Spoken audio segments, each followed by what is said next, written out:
playgrounds, your correctional facilities, workforce development settings. That's a Job Corps, Conservation Corps, and those are for like the 18 to 24 young adult population. Construction sites, bus stations, veterans services, and multi-unit housing. So if you can think if there are any of these that are near you or that you're interested in working with, we encourage you to work with these folks. And a little later, I'll go over an example of what we did at the Sacramento Job Corps. We worked with them on some policy and cessation, so I'll talk a little bit about that. So again, we want to close loopholes and eliminate exemptions. And also something to remember is compliance. Often these places and others do have policies, but they're not really complying with what the policies are saying. So we want to make sure that we're also paying attention to compliance.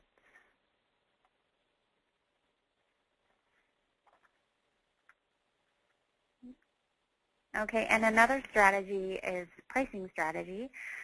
So we are encouraging the promotion of tax increases, and they do have benefits. They prevent young people from starting and initiate those who are smoking to quit. So we definitely encourage price increases. One thing that we do see, though, that's specific to low SES populations is that even though they are the taxes increasing and they aren't necessarily quitting, they are going to other things like borrowing cigarettes or smoking less, which still is good. But we see that they find ways to get around the tax increases and are still smoking. So what we encourage is that we ask for the tax revenue to go back into programs that are specifically targeting low SES populations. So we want to see the money from taxes actually going back into tobacco control programs for low SES populations because they're the ones that smoke most. So of course we want those funds to help assist them to quit.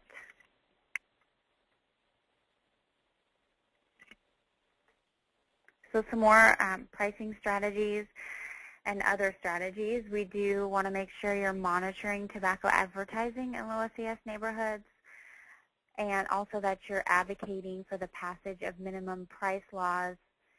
And again, as I said, the revenue generated from tax should be going back into prevention and cessation programs.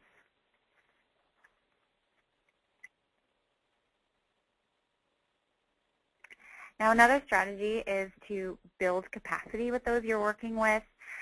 We want those who are actually fall under low SES populations to be involved in crafting the solution. So we really want a collaborative approach and work with those who these policies will be affecting, and that they're understanding, why it's so important to pass these policies. And the way that we do that is we educate and frame the issue as a social justice issue. So we really want them to understand what policies look like now and what the exemptions look like, and to let them know, our goal is that we ensure that they are also have an environment where they can breathe smoke-free air. So it's something that will benefit them and that they're entitled to, and that everyone has a right to be healthy and to be protected from secondhand smoke. And so we want to frame the issue that way so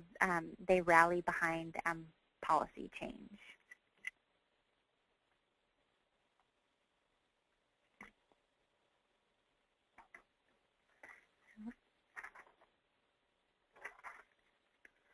I think this is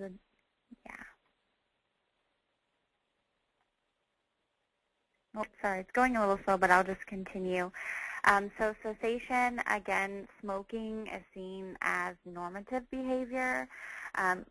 What people also assume is that these smokers don't want to quit, but that's not true. Most have made cessation attempts, and they want to quit. They just either don't feel like they can quit, or they don't understand the variety of resources that are available to them that will assist them in quitting.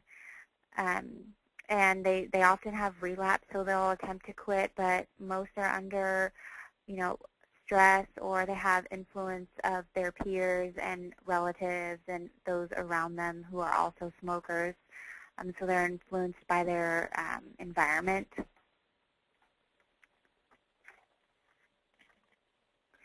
And some resources for you, Break Free Alliance itself, and along with some other organizations, which I'll go over in a minute, have tailored curricula. And so Break Free Alliance has done a curriculum especially for the inmate population. We do have a cessation manual for those populations. We've done one for rural Alaskans, and then skipping one, we did one for the high-risk young adult population. And there are others out there, and if you're interested in certain curricula, I'd be more than happy to share those with you.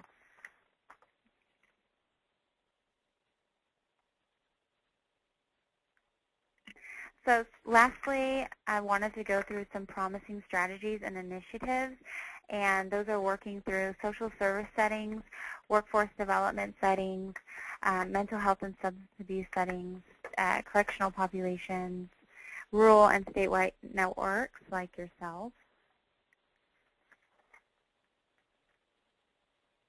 So some social service settings that we see some progress is tobacco control professionals working with Head Starts and WIC. So there's a Head Start in Washington State, and they've integrated tobacco use screening and cessation referrals into the standard family health assessments provided through Head Start. So Head Start has initial assessment that they go through for the children and their families before entering in the program, and so they've integrated tobacco questions in there. So if the mother and father smoke and relatives smoke, and if yes, they then refer them to the Quit Line and offer cessation services. So it's a great way to reach low SES populations, and it's as simple as asking the question. So that's the most important. We want to at least have them asking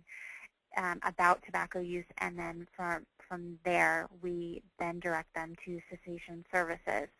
And we also see this happening with WIC, so same type of screening process. Before entering into WIC, they are taken through an assessment. I mean, it's mostly a nutrition assessment, but also some other wellness questions. And we've seen states working with WICs and adding in tobacco questions. So that's something that you can do if there's Head Starts and WIC centers in Wisconsin. That's a great partnership. And Break Free Alliance, actually, we've worked with a couple homeless shelters. We worked one locally. We're housed in Sacramento, so we worked with the Sacramento Women's and Children's Center, where we provided tobacco cessation classes for the women, and we also assisted with getting policy to where there was no smoking outdoors, because they had playground areas for the children, which women were then going outside to smoke. So we wanted to make sure that the grounds was completely smoke-free, and that was that happened. We helped assist with that, and we also assisted with access to nicotine replacement therapy as well. So definitely think about your local homeless shelters and developing partnerships there.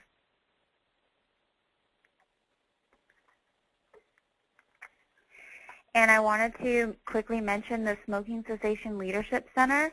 They're based out of UC San Francisco, and they've done a lot with the mental health and substance abuse populations. So feel free to visit their website and learn more about what they're doing. They have a wealth of knowledge and plenty of resources if you're trying to reach mental health and substance abuse population in Wisconsin. They do technical assistance, and they have toolkits available, and please contact them if you are interested in that area.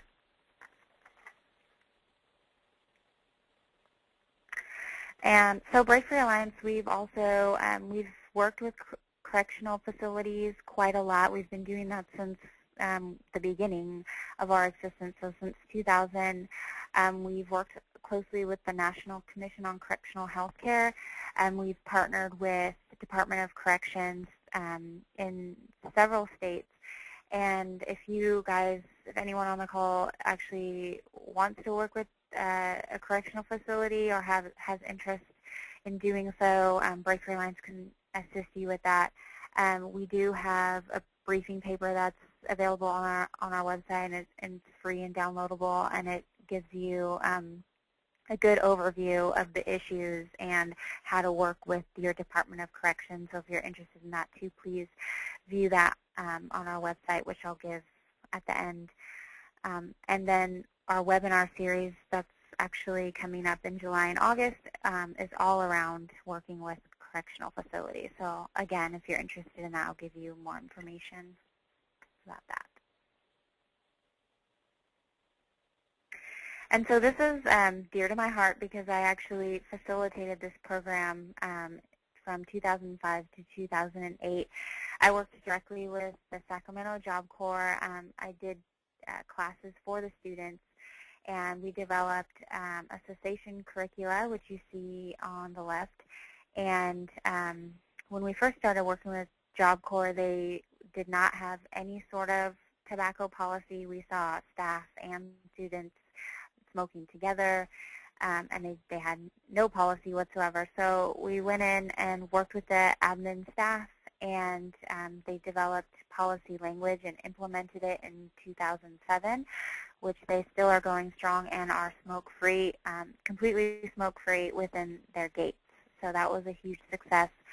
And we have a large case study on how we went about working with them, how we implemented the policy, how we provided cessation services, and how it remains a program today. We worked a lot on sustainability. So if you guys are interested in working with the 18 to 24-year-old population and reaching these low SES young adults, I would be more than happy, again, to assist you and guide you with how to develop a partnership, and certainly send you a case study, and you can read more about how to get involved at your local Job Corps or Conservation Corps too.